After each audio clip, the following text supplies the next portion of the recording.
Hi students, நம்ம இப்போ பார்க்க போகிறது packing efficiency of body centred cube பொருள் மைய கனசதுரத்தின் பொதிவு திறன் கணக்கிடுது 6th லெசன்லேருந்து. ஆல்ரெடி நம்ம சிம்பிள் கியூபுக்கான பேக்கிங் எஃபிஷியன்சி ஒர்க் அவுட் பண்ணியிருக்கோம். இப்போ இந்த டெரிவேஷன் பார்க்கலாம் வாங்க. ஸோ பேக்கிங் எஃபிஷியன்சிக்கான ஃபார்முலா இதான், total volume occupied by sphere in unit cell divided by volume of unit cell into 100. அதாவது ஒரு அலகு கூட்டில் உள்ள கோளத்தின் மொத்த கன அளவு டிவைடட் பை அலகு கூட்டின் கன அளவு இன்ட்டு 100. ஸோ ஃபஸ்ட்டு இதில் அலகு கூட்டோட கன அளவு என்னன்னு கண்டுபிடிச்சிருவோமா? நம்மளுக்கு அலகு கூடு என்ன ஷேப்பில் இருக்குது? ஒரு கனசதுர வடிவத்தில் இருக்குது, அதாவது கியூப் ஷேப்பில் இருக்குது. ஸோ அப்போது கியூபோட வால்யூம் என்னது? இங்கே எட்ஜ் லென்த்தை வந்து ஏன்னு கொடுத்துட்டாங்க, ஓகேவா? அதாவது கியூபோட வால்யூம், கியூப் ஷேப்பில் இருக்கக்கூடிய அந்த யூனிட் செல்லோட வால்யூம், ஓகேவா? ஸோ அது என்ன வரும்? ஏ கியூப் தானே வரும் கியூபோட இது volume. So a cube. So கீழே உள்ளதை நம்ம கண்டுபிடிச்சிட்டோம், ஓகேவா? வால்யூம் ஆஃப் யூனிட் செல் கண்டுபிடிச்சிட்டோம். இப்போ நம்மளுக்கு யார் தேவை? மேலே உள்ளது total volume occupied by sphere in unit cell தான் கால்குலேட் பண்ணணும். ஸோ அது என்ன ஷேப்பில் இருக்குன்னு அவங்க சொல்லியிருக்காங்க, ஸ்பெரிக்கல் ஷேப்புன்ட்டு. ஸோ ஸ்பெரிக்கல் ஷேப் அப்படின்னா அதோட வால்யூம் கண்டுபிடிக்கிறதுக்கு, அதாவது ஸ்பியரோட வால்யூம் கண்டுபிடிக்கிறதுக்கு நம்மளுக்கு ஃபார்முலா தெரியும். வால்யூம் ஆஃப் ஸ்பியர் என்னது? 4/3 பை ஆர் கியூப் அப்படின்னு நம்ம படிச்சிருப்போம். அதாவது கோள வடிவத்தில் தானே அதில் இருக்கக்கூடிய மூலக்கூறுகள் இருக்குன்னு சொல்லியிருக்கோம். அப்போ அந்த கோளத்தோட கன அளவு கண்டுபிடிக்கிறதுக்கான ஃபார்முலா தான் என்னது? 4/3 பை ஆர் கியூப். இப்போ நம்மளுக்கு இந்த ஃபார்முலாவில் சப்ஸ்டியூட் பண்ண யார் தேவை? ஆர்னு ஒன்று தேவை. ஸோ அதை தான் நம்ம என்ன பண்ண போகிறோம்? இந்த டயக்ராம் வச்சு நம்ம கண்டுபிடிக்க போகிறோம், ஓகேவா? ஸோ இந்த டயக்ராமில் ஃபஸ்ட்டு நான் இந்த முக்கோண ஷேப்பில் இருக்கிறத எடுத்துக்கிறேன். அதாவது ஏபிசி இந்த முக்கோணத்தை நான் எடுத்துக்கிறேன், ஓகேவா? ஸோ முக்கோணம் ஏபிசி, ஓகேவா? இதில் இருந்துட்டு AC square equal to AB square plus BC square அப்படின்ட்டு எடுக்கிறோம். அதாவது இது பித்தாகரஸ் தியரம் படி, ஓகேவா? கர்ணத்தின் வர்க்கம் ஈக்குவல் டு எதிர்பக்கம் மற்றும் அடுத்த பக்கத்தின் வர்க்கங்களின் கூடுதல் அப்படின்னு சொல்லிட்டு படிச்சிருக்கோம். ஸோ அதுபடி தான் நம்ம இதை எடுத்துக்கிறோம். ஸோ இப்போ பார்த்தோன்னா ஏபி பிசியோட வேல்யூல நம்மளுக்கு இங்கே இருக்குது எட்ஜ் லென்த்து ஏன்ட்டு. ஸோ அது அப்படியே என்ன பண்ண போகிறோம்? சப்ஸ்டியூட் பண்ண போகிறோம். ஸோ அப்போ AC square equal to A square plus A square. So ரெண்டே ஆட் பண்ணால் என்ன கிடைக்கும்? 2a ஸ்கொயர், ஓகேவா? எனக்கு என்ன தேவை? இதுலேருந்து ஏசி தேவைன்னு வச்சுக்கோமே.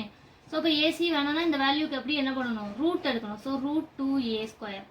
ஸோ இப்போ இந்த ரூட் எடுத்தோன்னா √2 ரூட் எடுக்கும்போது √2a தான் கிடைக்கும்.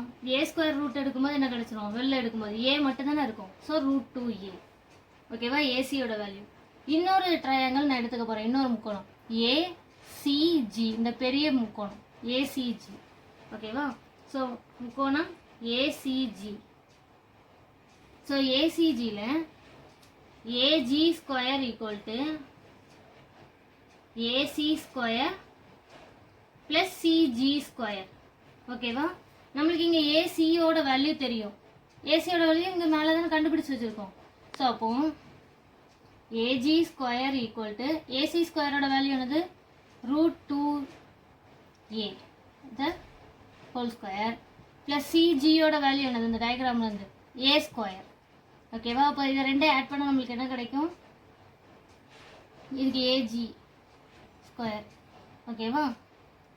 √2 ஸ்கொயர் பண்ணால் என்ன கிடைக்கும்? 2 கிடைக்கும். √2 ஸ்கொயர் பண்ணால். So 2a square plus A square. அப்போ இதை கூட்டினா என்ன கிடைக்கும்? 3a ஸ்கொயர், ஓகேவா? ஸோ இப்போ எனக்கு என்ன தேவை? ஏஜி தான் தேவை. ஏஜி வேணும்னா ஸ்கொயர் இருக்குது, அப்போ அந்த சைடில் போகும்போது ரூட் ஆயிரும். So √3a square. ஸோ அப்போ இதை ரூட்டை விட்டு வெளில எடுக்கும்போது நம்மளுக்கு என்ன கிடைக்கும்? √3a, ஓகேவா? ஸோ ஏஜி வேல்யூ நம்ம கண்டுபிடிச்சிட்டோம். இப்போ இந்த ஏஜியில் இருந்தால் நம்ம என்ன பண்ண போகிறோம்? ஆர் வேல்யூ கண்டுபிடிக்க போகிறோம், இந்த ஃபார்முலாலாம் சப்ஸ்டியூட் பண்ணுறதுக்காக.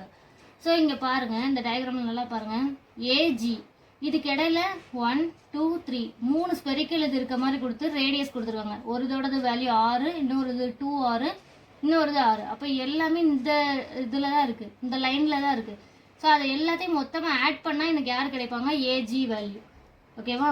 ஸோ ஃப்ரம் டயக்ராமில் இருந்து பார்த்தோன்னா AG equal to R plus 2r plus 6. So add பண்ணால் என்ன கிடைக்கும்? 4r, ஓகேவா? இது டயக்ராமில் இருந்து நம்ம கண்டுபிடிக்கிறோம். ஸோ அப்போது இதுவும் ஏஜி வேல்யூ நம்ம இங்கேருந்து என்ன கண்டுபிடிச்சிருக்கோம்? √3a. அப்போ என்ன பண்ணிடலாம்? இது ரெண்டும் ஈக்குவலா ஆட்டோமேட்டிக்காக. அப்போ √3a ஈக்குவல் டு 4r. எனக்கு என்ன வேணும் இந்த ஃபார்முலாவில் சப்ஸ்டியூட் பண்ண ஆர் வேல்யூ வேணும். ஸோ அப்போ ஆர் ஈக்குவல் டு என்ன வந்துடும், √3/4a. ஓகேவா, இந்த 4 வந்து இங்கே டிவைடில் வந்துடுது. ஓகேவா, ஸோ இப்போ என்ன கண்டுபிடிச்சது, ரேடியஸ் கண்டுபிடிச்சது. இப்போ நம்ம ஆட்டோமேட்டிக்காக எதில் கொண்டு வந்து சப்ஸ்டியூட் பண்ணிடலாம், வால்யூம் ஆஃப் ஸ்பியர் கால்குலேட் பண்ணிடலாமா. வால்யூம் ஆஃப் ஸ்பியரில் ஃபார்முலா என்னது, 4/3/r3. ஸோ பை r3, ஆரோட வேல்யூ √3/4a³. ஓகேவா, ஸோ இப்போ பார்த்தோம்னா 4/3/√3³. √3³ என்ன வரும், √3 ஸ்கொயர் பண்ணால் 3 கிடைக்கும், அப்படி தானே 3 கிடைக்கும். அப்போ 3 × √3 கிடைக்கும்.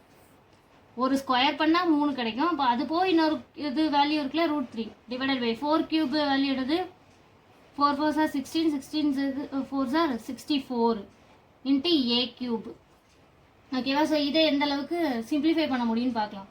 ஸோ 1, இங்கே ஒரு 16, ஓகேவா, இங்கே ஒரு 3யும் இங்கே ஒரு 3யும் கேன்சல் ஆயிரும். அப்போ ரிமைனிங் இருக்க வேல்யூ என்ன இருக்குது, √3/a³ டிவைடட் பை 16 இருக்குது. ஓகேவா, நெக்ஸ்ட் இப்போ வால்யூம் ஆஃப் ஸ்பியர் கண்டுபிடிச்சிட்டோம். ஸோ ஸ்ட்ரைட்டாக எதில் கொண்டு வந்து சப்ஸ்டியூட் பண்ணலாம், இந்த ஃபார்முலாவில் கொண்டு வந்து சப்ஸ்டியூட் பண்ணலாமா. ஃபஸ்ட்டு நம்ம வால்யூம் ஆஃப் யூனிட் செல் கண்டுபிடிச்சி வச்சுருந்தோம். நெக்ஸ்ட் இது டோட்டல் வால்யூம் கண்டுபிடிக்கிறதுக்கு இப்போ என்ன பண்ணியிருக்கோம், வால்யூம் ஆஃப் ஸ்பியர் கண்டுபிடிச்சிருக்கோம். டோட்டல் வால்யூம் ஆக்குபைடு பை ஸ்பியர்னா என்ன அர்த்தம்னா, இதில் மொத்தம் எவ்வளோ நம்பர் ஆஃப் ஆட்டம்ஸ் இருக்கோ அதோட இதை மல்டிப்ளை பண்ணணும். உள்ளே காணப்படக்கூடிய அணுக்களின் எண்ணிக்கையோட இந்த கன அளவை என்ன பண்ணணும், பெருக்கணும். ஸோ அப்போ பார்த்தோன்னா number of atom in BCC என்னது 2ன்னு கிடைக்குமா, number of atoms in BCC. இந்த 2 எப்படி வந்துச்சு, NC/8 + NP/1 அப்படின்ட்டு ஒரு ஃபார்முலா படிச்சிருப்போமா. ஸோ NCனா நம்பர் ஆஃப் ஆட்டம், கார்னரில் எத்தனை இருக்கும், 8. ஸோ 8/8, பாடி சென்டரில் ஒரே ஒரு ஆள் தான் இருப்பாங்க இந்த சென்டரில். ஸோ 1/1. ஸோ 8/8 1 + 1. ஸோ இப்படி தான் இந்த 2ங்க வேல்யூ கிடச்சிச்சு. ஓகேவா, ஸோ இந்த நம்பர் ஆஃப் ஆட்டத்தையும் இந்த வால்யூம் ஆஃப் ஸ்பியரையும் பெருக்குனா தான் நம்மளுக்கு என்ன கிடைக்கும், டோட்டல் வால்யூமே கிடைக்கும். ஓகேவா, ஸோ அதில் கொண்டு போய் மல்டிப்ளை பண்ணணும் அண்ட் தென் டிவைடட் பை இந்த வால்யூம் ஆஃப் இது. ஓகேவா, ஸோ அப்படியே இந்த ஃபார்முலாவில் சப்ஸ்டியூட் பண்ண போகிறோம். Number of atoms 2 × volume of sphere கண்டுபிடிச்சது √3/a³ divided by 16 divided by volume of the unit cell என்ன கண்டுபிடிச்சி வச்சுருக்கோம், a³ × 100. ஓகேவா,